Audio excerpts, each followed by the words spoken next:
खबर दिल्ली की राजनीति से जुड़ी हुई। एलजी द्वारा उपराज्यपाल द्वारा एमसीडी में 10 एल्डरमैन मनोनीत करने का मामला, सुप्रीम कोर्ट का यह फैसला। एक बड़ी ब्रेकिंग न्यूज इस वक्त की, जो एलजी द्वारा है वो एमसीडी में 10 एल्डरमैन मनोनीत करने का ये सारा मामला है और सुप्रीम कोर्ट ने एलजी के पक्ष में ये सारा फैसला सुनाया है। जी हां, एक बड़ी खबर। सुप्रीम कोर्ट के फैसले से दिल्ली सरकार को तगड़ा झटका लगा है। एल्डरमैन की नियुक्ति को लेकर अब ये सुप्रीम कोर्ट ने कहा है कि सुप्रीम कोर्ट के फैसले से अब झटका लगा और इसमें ये कहा गया कि अब बिना किसी सहमति के, या कह सकते हैं कि आप अपने मन से एलजी बिना परामर्श के भी एल्डरमैन को नियुक्त कर सकते हैं, मनोनीत कर सकते हैं। दिल्ली सरकार ने बिना सहमति के एल्डरमैन नियुक्त करने को चुनौती दी थी सुप्रीम कोर्ट में और अब उसके बाद ये फैसला आया है। हमारे साथ हमारे सहयोगी विकास सारथी इस वक्त बने हुए हैं। विकास, ये सारा मामला है क्या आखिर?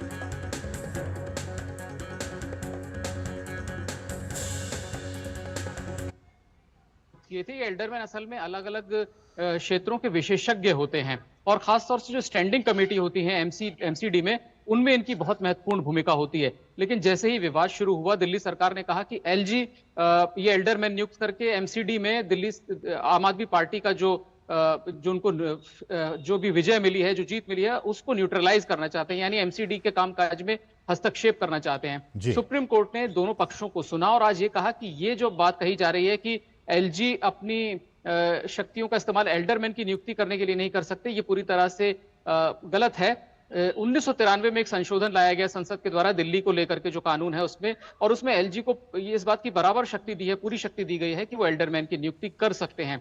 यहां पर समझने वाली बात यह है कि कोर्ट ने कहा कि जब एलजी इस तरह की नियुक्ति करते हैं, मनोनीत करते हैं ऐसे सदस्यों को, तो वो अपनी एग्जीक्यूटिव पावर का नहीं बल्कि स्टैट्यूटरी पावर्स का इस्तेमाल करते हैं। इसीलिए ये कहना कि वो किसी तरह से एमसीडी में किसी सदस्य को मनोनीत करने के लिए सशक्त नहीं है, गलत है। इसका असर असीम ये होगा, एक बड़ा झटका आम आदमी पार्टी के लिए और दिल्ली सरकार के लिए इसलिए है क्योंकि यहां पर स्टैंडिंग कमेटी में अभी एल्डरमैन अपनी महत्वपूर्ण भूमिका रखते हैं। इनकी विशेषज्ञता के चलते ये सुझाव देते हैं अलग अलग मसलों पर, और इसका जो दिल्ली को लेकर के असर है असीम, वो सकारात्मक है, आप ये कह सकते हैं, क्योंकि पिछले काफी समय से एमसीडी की स्टैंडिंग कमेटी ही नहीं बन पा रही थी। जबकि नियम यह है कि जब भी एमसीडी के किसी प्रोजेक्ट का जो लागत है वो 5 करोड़ से ज्यादा होती है, तो आपको ये स्टैंडिंग कमेटी जो एमसीडी की है उससे अप्रूवल लेना जरूरी होता है। इसके चलते दिल्ली में तमाम कामकाज रुके हुए थे, प्रोजेक्ट रुके हुए थे। तो आपसी राजनीतिक जो रस्साकशी है वो अलग है, आम आदमी पार्टी और दिल्ली सरकार जो भी दावे कर रही थी, लेकिन ये दिल्ली के लिए बहुत बड़ी राहत की बात है कि अब स्टैंडिंग कमेटी एमसीडी की गठित हो पाएंगी और जो प्रोजेक्ट 5 करोड़ से ज्यादा की लागत के अभी तक लंबित थे, वो अब सुचारू रूप से चल पाएंगे। तो ये दिल्ली वालों के लिए खुशखबरी आप कह सकते हैं। इसको और भी थोड़ा सा समझें विकास आपसे, तो क्या हम ये कह सकते हैं कि जो कुल स्ट्रेंथ है कि जिसको कि मनोनीत सदस्य जो है वो क्या सिर्फ 10 ही हो सकते हैं? पहला सवाल तो ये। और दूसरा कि जैसे हम देखते हैं कि लोकसभा और राज्यसभा में एक अधिकार होता है राष्ट्रपति के पास, वो मनोनीत कर सकती हैं। वैसे ही एमसीडी में क्या ये सारा का सारा प्रेरोगेटिव अब एलजी के पास ही जाएगा, या फिर इसमें दिल्ली सरकार की भी कोई सहमति होगी कि चलिए मेरे तरफ से ये 5 लोग हो सकते हैं, आप अपने तरफ से, आप एलजी हैं, चूंकि सुप्रीम कोर्ट ने आपको कह दिया है, तो आप भी अपने तरफ से 5 लोगों के नाम नामित कर सकते हैं? बिल्कुल असीम, अधिकतम जो संख्या है, नंबर है, वो एल्डरमैन का 10 से ज्यादा नहीं हो सकता और इसमें इस तरह का कोई विभाजन नहीं है कि 5 सरकार देगी और 5 एलजी देंगे। 10 के 10 सदस्य एलजी द्वारा मनोनीत किए जाते हैं और एलजी इनको मनोनीत कर भी चुके हैं। उसी के बाद ही ये मामला सुप्रीम कोर्ट पहुंचा था, क्योंकि तब दिल्ली सरकार ने कहा था कि जो 10 नियुक्तियां हैं एल्डरमैन की, ये प्रावधानों के खिलाफ है। सुप्रीम कोर्ट ने विस्तार से सुनवाई की और इसमें एक हालांकि पहलू ये भी है असीम की 1993 का जो संशोधन है उसको चुनौती जो दी गई है, उस संशोधन को भी चुनौती दी गई है दिल्ली सरकार की तरफ से, और वो संविधान पीठ के पास लंबित है।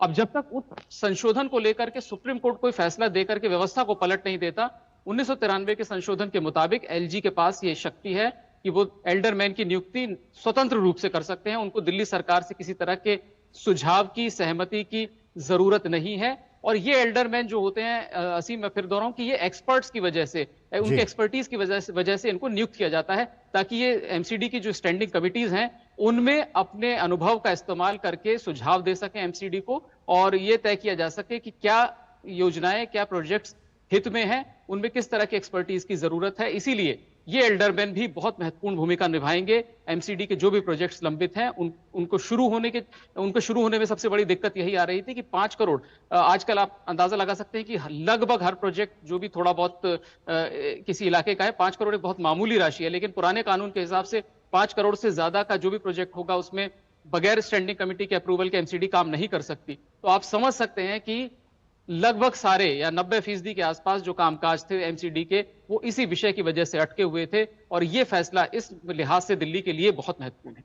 विकास, और भी कि जैसे ये जो 10 व्यक्ति एल्डरमैन है जिनका की सिलेक्शन अब ये कहा गया कि अब एलजी ही करेंगे, ऐसे में कोई एक कमेटी गठित की जाती है और ये 10 लोग कैसे सिलेक्ट होते हैं, एक तो ये, और क्या आने वाले दिनों में अब जब ये फैसला आ गया है तो जो दिल्ली की सरकार है, क्या उनके डिसेंट नोट को भी, अगर मान लीजिए किसी व्यक्ति के नियुक्ति पर उनको आपत्ति है, तो क्या उस डिसेंट नोट को अब आप खारिज कर सकते हैं, एलजी खारिज कर सकते हैं? असीम, जहां तक नियुक्ति का मामला है, ये जैसे कहा कि विशेषज्ञता के आधार पर इनका किसी भी सदन का सदस्य होना जरूरी नहीं है कि वो एमसीडी में, जाहिर है कि वो चुन के नहीं आए हैं बाहर से, इसीलिए उनको लाया जा रहा है उनकी विशेषज्ञता के चलते। जैसे आप राज्यसभा में देखते हैं, अपने अपने क्षेत्र के जो नामी गिरामी लोग हैं उनको राष्ट्रपति भेजते हैं, इसी तरह से एलजी को लगता है कि अपनी विशेषज्ञता के चलते राजनीतिक अनुभव हो सकता है, वो प्रशासनिक अनुभव हो सकता है, वो कंस्ट्रक्शन से, इंफ्रास्ट्रक्चर से जुड़ा अनुभव हो सकता है।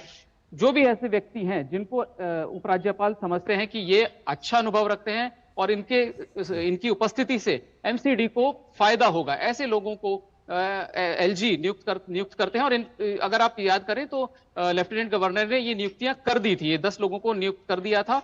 और याद करें कि जब मेयर का इलेक्शन हो रहा था तब भी इस बात को लेकर के बड़ा विवाद हुआ था कि ये एल्डरमैन वोटिंग नहीं कर सकते, क्योंकि हमने इनको जो मनोनीत करने की बात है वो उसको चुनौती दी हुई है कोर्ट में। तो ये सारी स्थिति, ये सब चीजें पहले घटित हो चुकी हैं। एल्डरमैन कौन होंगे, एलजी उनके नाम प्रपोज कर चुके थे, उनकी नियुक्ति हो चुकी थी। तो वो जो पूरी प्रक्रिया थी उसको एक तरीके से सुप्रीम कोर्ट ने अपनी उस पर मोहर लगा दी है, उसको रेटिफाई कर दिया है। अच्छा विकास, तो बड़ा झटका। जी विकास, जैसा कि हम चला रहे हैं ब्रेकिंग में कि बिना परामर्श के, बिना कंसल्टेशन के एलजी अब एल्डरमैन की नियुक्ति कर सकते हैं, मनोनीत कर सकते हैं। तो क्या इसका मतलब यह भी निकाला जाए कि अगर एलजी का मन हो तो वो परामर्श भी कर सकते हैं? हालांकि वो मानना न मानना उनके ऊपर है, लेकिन वो चाहे तो परामर्श भी कर सकते हैं किसी सदस्य के नाम पर सरकार के साथ। बिल्कुल असीम, इसको आप ऐसे देखें कि जब किसी तरह का कोई विचारों को लेकर के टकराव नहीं होता है उपराज्यपाल और सरकार के बीच, तो काम बहुत, जिसको हम कह सकते हैं कि स्मूथली होता है। उसमें सरकार की बात भी, अब सरकार अपनी बात रखती है, और एलजी को अगर उन नामों पर कोई आपत्ति नहीं, और एलजी भी ये समझते हैं कि ये लोग वाकई में इस तरह का अनुभव रखते हैं और केवल इनको इनके पॉलिटिकल बैकग्राउंड की वजह से नहीं आगे किया जा रहा है, इनको नहीं चुना जा रहा है, तो एलजी परामर्श के साथ भी काम कर सकते हैं। लेकिन पूरा विवाद ही इस बात को लेकर के खड़ा हुआ था कि लेफ्टिनेंट गवर्नर ने जो नाम दिए थे वो सरकार को बिल्कुल भी मंजूर नहीं थे, और उनको लगा कि ये एमसीडी की जो स्वतंत्रता है, जो स्वायत्तता है, उसको कम करने के लिए, उसको सीमित करने के लिए कदम उठाया गया है। तो जहां पर सहमति है सरकार और उपराज्यपाल के बीच, वो परामर्श से भी नाम तय कर सकते हैं कि किनको मनोनीत किया जाएगा। लेकिन टकराव, क्योंकि वहीं पर यह बात आती है कि आखिर कानून क्या कहता है। कानून स्पष्ट रूप से कहता है कि एलजी बाध्य नहीं है। अब वो उस परामर्श चाहे तो लें राज्य सरकार से, या उनको लगता है कि जो नाम उन्होंने चुने हैं वो बेहतर काम कर सकते हैं, उनके पास बेहतर योग्यता है, अनुभव है, तो वो बगैर परामर्श, बिना किसी रेटिफिकेशन के राज्य सरकार के, सीधे इन लोगों को मनोनीत कर सकते हैं, जैसा कि पिछले मामले में किया गया था। इसीलिए ये सारा विवाद सुप्रीम कोर्ट पहुंचा। एक आखिरी सवाल विकास, कि एक दिल्ली और उसकी आम आदमी पार्टी की सरकार, क्या उसके जो संवैधानिक अधिकार हैं, आपको लगता है कि इस फैसले के बाद से, हालांकि सुप्रीम कोर्ट का ये फैसला है, लेकिन उनके जो संवैधानिक अधिकार उनको मिले हुए, उस सरकार को मिली हुई है, उसमें किसी तरह की कटौती करने की कोशिश के तौर पर इसको देखा जा सकता है, इस फैसले को?